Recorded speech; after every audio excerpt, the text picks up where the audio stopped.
Hello friends, good morning. कैसे हैं आप सभी लोग? आशा करते हैं सभी लोग ठीक होंगे। आज हम दूसरी वीडियो शेयर कर रहे हैं, हैवलॉक जा रहे हैं। आज हम ये दूसरा आइसलैंड है यहाँ पे, तो प्लीज़ चैनल को शेयर, सब्सक्राइब एंड लाइक कर लिए ज़्यादा से ज़्यादा। तो हमने पहले ही क्रूज से टिकट बुक कर रखी थी, जो हमने फ़्लाइट बुक करी थी नोटिका कंपनी की। तो इनका प्राइसेस 1000 से 1500 इन बिटवीन होता है। वो सीट के हिसाब से होता है कि लग्जरी, प्रीमियम और अल्ट्रा लग्जरी 3 सीटें होती हैं हर किसी मैक्रूज़ में। तो हमने रॉयल सीट ली हुई थी इसमें। और ये हम एयरपोर्ट की तरह ही यहाँ पर भी 1 आवर पहले ही चेक इन वगैरह करना पड़ता है आपको। आगे सब लगेज वगैरह सब कुछ चेक इन होता है, तो मिनिमम 1 आवर पहले आना पड़ता है आपको। उसके बाद हमारे क्रूज़ आया। क्रूज़ में हम निकल लिए अपनी सीट पे बैठ के। और यहाँ पर बड़े बड़े शिप्स वगैरह, जो कुछ लोग मुंबई, कैलकाटा, चेन्नई वगैरह से जो बाइक शिप्स वगैरह आते हैं, तो वो भी यहाँ पे खड़े हुए हैं, जैसे कि आपको सामने दिख रहे हैं। कुछ लोडिंग वाले भी खड़े हुए हैं, कुछ ऑयल टैंकर्स वगैरह भी खड़े होते हैं। जो बड़े बड़े शिप वगैरह चलते हैं, तो उनको समुद्र के अंदर ही रिफ़िल करने के लिए भी होते हैं ऐसे कुछ जहाज़। मौसम तो बढ़िया था ही, धूप निकली हुई थी। गर्मी तो रहती है यहाँ पे, मिनिमम टेम्परेचर नॉर्मल रहता है, तो ऐसा फील नहीं होता कि आपको स्वेटिंग वगैरह हो रही है। और बहुत ही बढ़िया, कहीं पे ग्रीन पानी था, कहीं पे ब्लू पानी था, अलग ही मज़ा आ रहा था। और ये आपको सामने पूरा पोर्ट ब्लेयर नज़र आ रहा है। 1 आवर का रनिंग टाइम होता है किसी भी शिप से आप क्रूज़ से जाएँ। और इन क्रूज़ में आपको खाने पीने का सारा कैंटीन वगैरह सब कुछ अवेलेबल होती है। और जब वहाँ से क्रूज़ चल देता है, तो आप मतलब बाहर शिप के मतलब बाहर घूम भी सकते हैं, देख सकते हैं, फ़ोटोशूट वगैरह कर सकते हैं आप। यहाँ पर भी फ़्लाइट की तरह लगेज अलग आपसे ले लिया जाता है। और फिर जब आप वहाँ पे पोर्ट पे उतरते हैं, तो आपको वहाँ पे लगेज दे दिया जाता है आपका।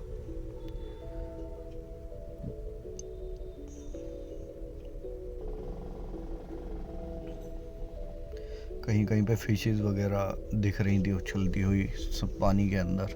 अगर आप ध्यान से देखेंगे तो कहीं कहीं पे बबल्स जहाँ पे होते थे, वहीं पे ही फ़िश होती थी, तो वो दूर से ही नज़र आ जाती थी। जो बड़ी फिशेस होती थी, वो छोटी फ़िश नज़र नहीं आती थी। और ये पूरा का पूरा पोर्ट ब्लेयर दिख रहा है आपको, पूरा पोर्ट ब्लेयर है ये। और शिप्स वगैरह ये बहुत सारे खड़े हुए हैं, क्योंकि अलग अलग पोर्ट बने हुए हैं हर सामान के लिए। हर शिप के लिए अलग अलग पोर्ट बने हुए हैं। जैसे लगेज शिप पोर्ट अलग बना हुआ है, किसी दूसरे आइलैंड पे जाना है तो उसके लिए अलग बना हुआ है, रोज़ आइलैंड पे जाना है तो अलग बना हुआ है, हैवलॉक नील के लिए अलग बना हुआ है। तो ऐसे ही अलग अलग पोर्ट बने हुए हैं अलग अलग जगह पे जाने के लिए।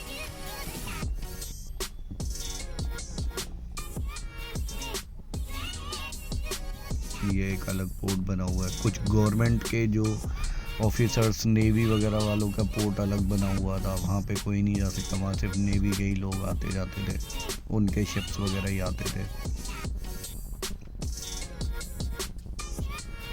ये पूरा पोर्ट प्लेयर दिख रहा है सामने।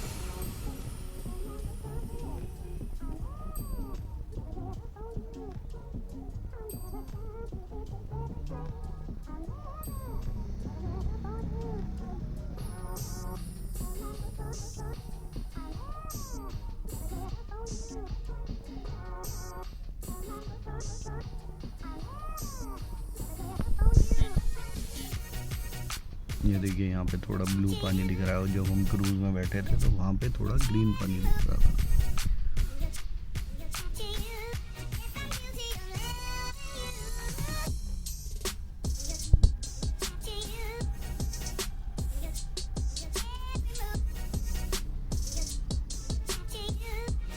मतलब अलग ही मज़ा है क्रूज़ का। और ये हम 1 आवर के बाद हैवलॉक पहुँच चुके हैं।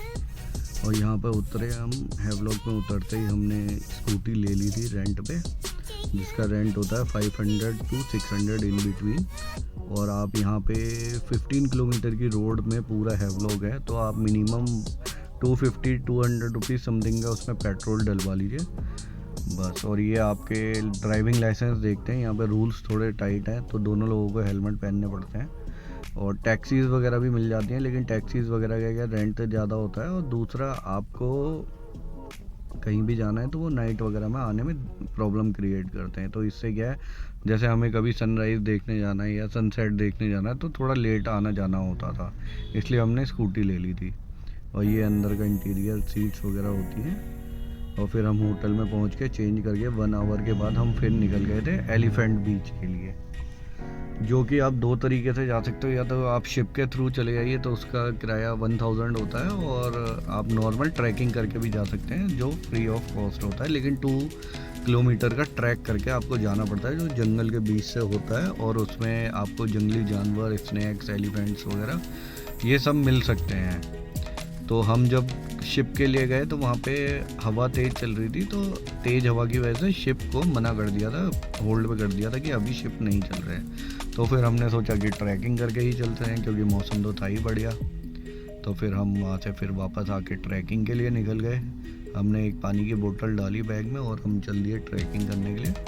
2 किलोमीटर की ट्रैकिंग करी हमने, और यहाँ पे गाइड वगैरह भी मिल जाते हैं, क्योंकि बहुत सारे रास्ते होते हैं तो लोग भूल भी जाते हैं। लेकिन हम क्या, 3-4 फैमिली हमारे साथ थी तो हम उन्हीं के साथ चल दिए थे, हमको मिल गई थी। तो उनको रास्ता पता था, वो शायद दूसरी बार आए थे, तो हम उनके पीछे पीछे ही चलते रहे और जंगल का मज़ा लेते हुए, एंजॉय करते हुए जाते रहे।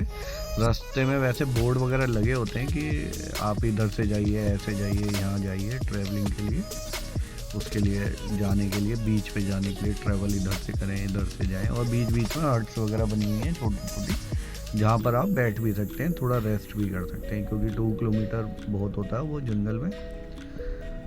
तो हम लोग को जाते समय कुछ स्नैक्स वगैरह मिले थे, स्नैक वगैरह मिले थे 2 जगह स्नैक मिले थे, ग्रीन कलर के स्नैक थे वो। तो वो जंगली, बिल्कुल ऐसे लग रहा था कि वो पता ही नहीं चल रहा था कि वो घास में बैठे हुए हैं, घास है या स्नैक है। लेकिन जो हमारे साथ आगे फैमिली चल रही थी उन्होंने दूर से देख लिया था, तो उन्होंने बोला कि स्नैक है, थोड़ी देर रुक जाइए, आप इसको निकल जाने दिए, तब हम आगे चलेंगे। तो फिर हम लोग भी वहाँ पे बैठ के थोड़ा फ़ोटो शूट करने लग गए थे, रिलैक्स करता हमने वहाँ पे थोड़ा। और बीच बीच में कहीं कहीं पानी दलदल टाइप का था, तो वो सब चीज़ देख के चलना पड़ता है कि अगर आप ज़रा सा भी वहाँ पे चूक गए तो बिल्कुल आप उसमें ही फंस जाओगे।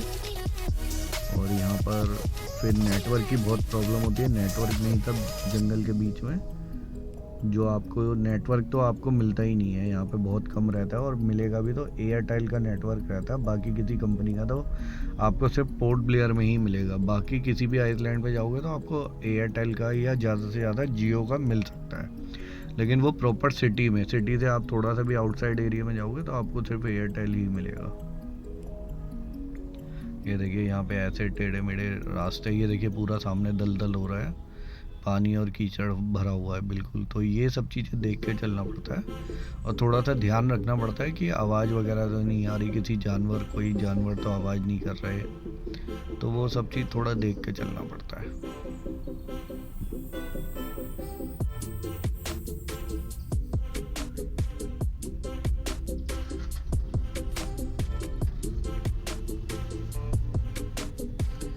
रास्ते का मज़ा भी आ रहा था, क्योंकि ग्रीनरी बहुत थी, और मतलब धूप नीचे तक नहीं आ रही थी, तो गर्मी भी नहीं लग रही थी, तो अलग ही मज़ा आ रहा था एकदम। तो हमको पता भी नहीं चला कि हाँ कब हम 2-2.5 किलोमीटर चल के बीच के पास पहुंच गए थे।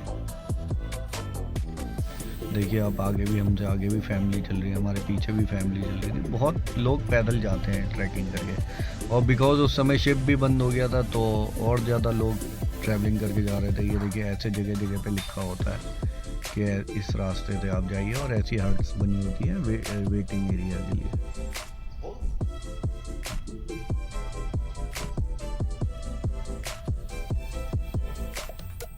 कभी कभी इन पत्तों के नीचे भी दलदल होता है तो पता ही नहीं चलता है, तो वो सब चीज़ मतलब बहुत ध्यान से जाना पड़ता है। वैसे यहाँ पे गाइड भी मिल जाते हैं जाने के लिए, जो कि 500 रुपीज़ लेते हैं पर फैमिली या पर कपल से, तो आप उनको भी लेके जा सकते हैं। लेकिन हमारे साथ तो ऑलरेडी 2-3 फैमिली थी आगे, तो हमने गाइड को लिया ही नहीं था, हम उनके साथ ही पीछे पीछे चलने लग गए थे, क्योंकि उनमें से शायद किसी को पहले से पता था रास्ता।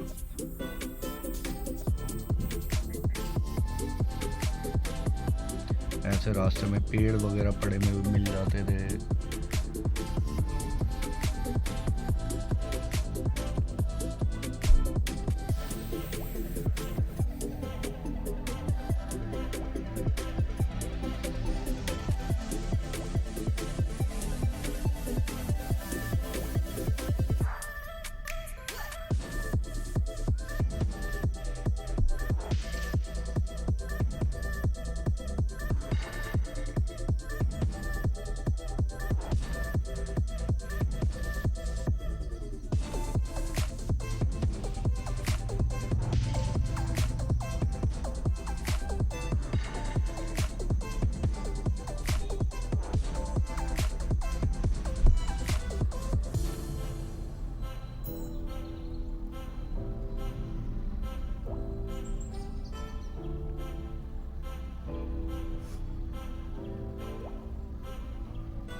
जाहिर सी बात है आपको भी मज़ा आ रहा होगा व्यू देख के। मतलब बिल्कुल भी थकान नहीं हो रही थी, पता ही नहीं चल रहा था कि हम ट्रैकिंग कर रहे हैं। इतना बढ़िया मज़ा आ रहा था, इतनी अच्छा वेदर था वहाँ पे। और ये देखिए हम पहुँच गए हैं कुछ ही देर में बीच के किनारे। यहाँ पे बहुत सारे केकड़े वगैरह थे क्योंकि यहाँ पे पानी और रेत सब मिला हुआ था, तो बीच बीच में से केकड़े वगैरह निकल रहे थे और दलदल भी था, तो बहुत ध्यान से जाना पड़ रहा था क्योंकि ये बिल्कुल बीच का किनारा है। हो सकता है यहाँ पे रात को पानी आ जाता हो इसलिए।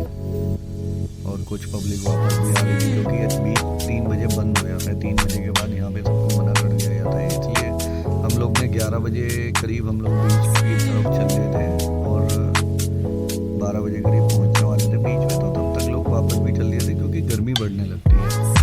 लोग तो सुबह 8 बजे से ही बीच पे चल देते हैं, 8 बजे बीच पे पहुँच जाते हैं और एक सनराइज वगैरह एंजॉय करते हैं। लेकिन फिर भी हम सही टाइम पे पहुँच गए थे। तो आप लोग ध्यान रखिएगा इस बात का कि ये बीच पे 3 बजे के बाद किसी को नहीं रुकने देते। तो अगर आप लोग हो जाए कभी भी तो थोड़ा अर्ली मॉर्निंग जाने की सोचें 8-9 बजे तक, और जिससे कि 1-2 बजे तक आप वापस आ सकें।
पीसफुल बीचेस वगैरह हैं, मतलब आपको एकदम भीड़ भाड़ ज़्यादा नहीं मिलेगी, और अगर होगी भी तो लोग बिल्कुल शांत अपना एंजॉय, काम से काम, बस किसी से कोई मतलब नहीं, शोरगुल वगैरह नहीं। आप जाइए और चले आइए।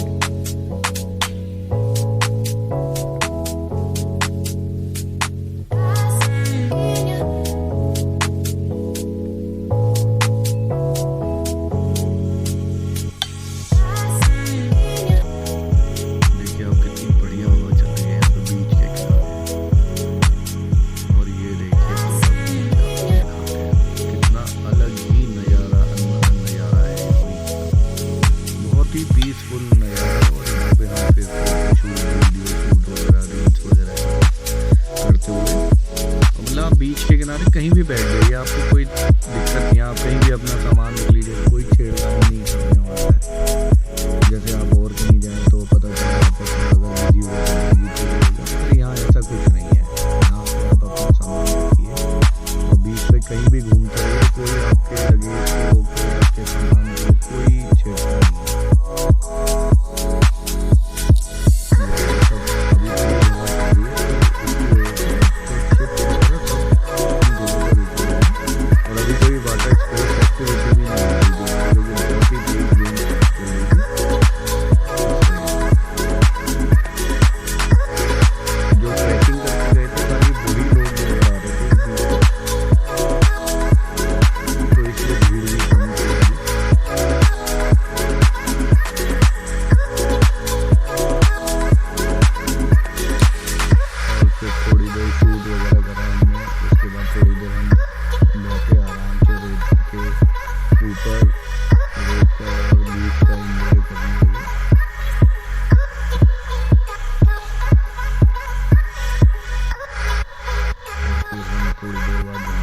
होटल के लिए रिटर्न चल दिया।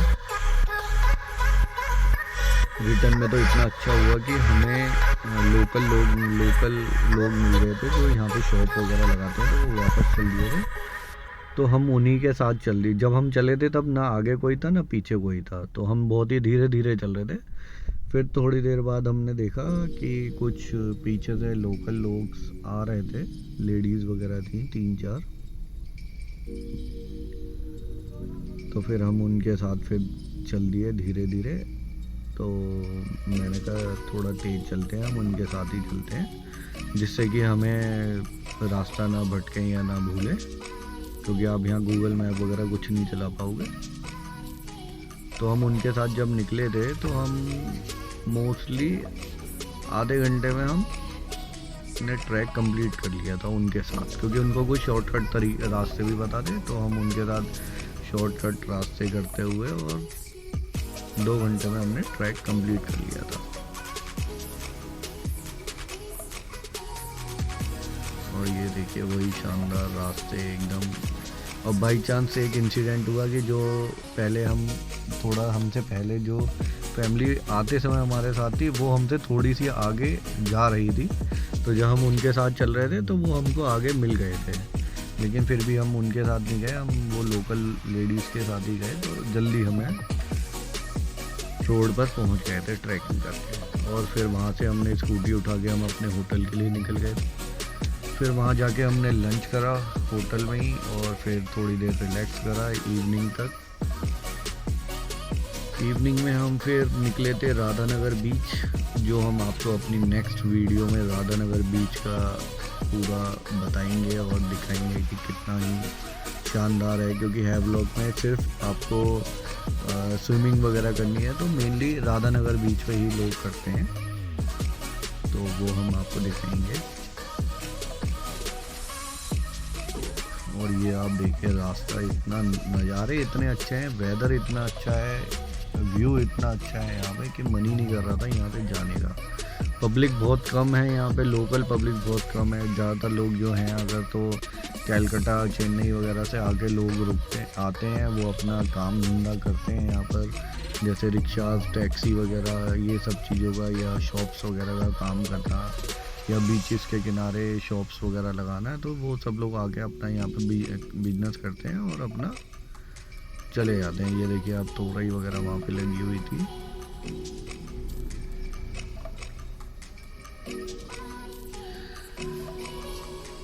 चलिए फिर अब हम आपसे मिलेंगे नेक्स्ट वीडियो में, जो हम आपको हैवलॉक के ही राधानगर बीच और वहाँ के सनसेट का व्यू दिखाएंगे, और वहाँ के बारे में हम आपको बताएंगे, वहाँ की कुछ जानकारी देंगे आपको। तो आपने जाहिर सी बात है वीडियो को एंजॉय किया होगा, और जानकारी जो आपको देनी थी वो भी आपको अच्छी लगी होगी। इसके अलावा कोई जानकारी आप पता करना चाहते हैं तो आप मुझसे कांटेक्ट कर सकते हैं कमेंट करके, या मेरे को मैसेज करके।